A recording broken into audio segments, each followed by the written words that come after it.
Here's some of the stories trending this week at NASA. On August 27th, NASA announced the milestone in development of the Space Launch System Heavy Lift rocket. The completion of a rigorous review known as Key Decision Point C, or KDPC, means NASA can transition from formulation to development of the rocket that will send humans beyond Earth orbit and on to Mars. KDPC outlines a conservative development cost baseline and a launch readiness schedule based on an initial SLS flight no later than November 2018. This marks the country's first commitment to building an exploration-class launch vehicle since the Space Shuttle program.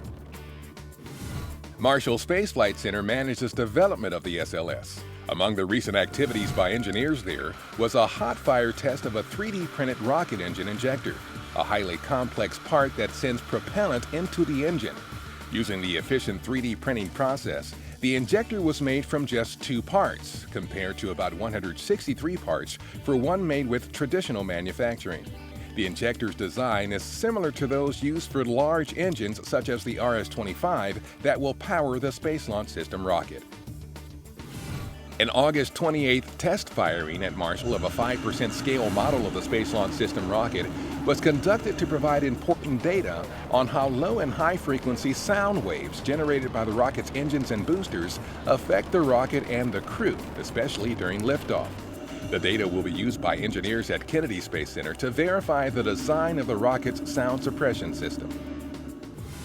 The Boeing-built composite cryogenic fuel tank at Marshall, one of the largest ever manufactured, recently completed a complex series of structural, temperature, and pressure tests, bringing the aerospace industry a step closer to designing, building, and using lightweight composite tanks on rockets.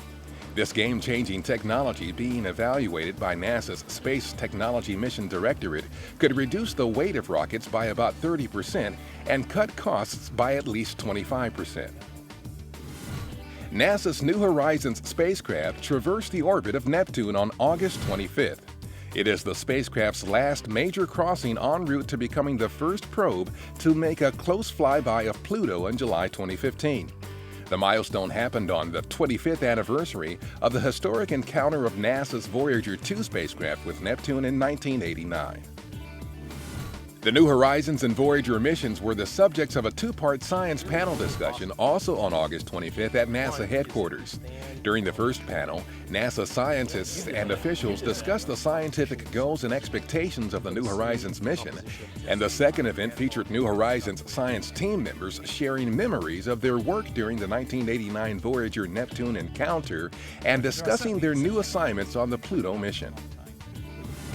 NASA's Spitzer Space Telescope has spotted an eruption of dust around a young star about 1,200 light-years away, which could be the result of a smash-up between large asteroids.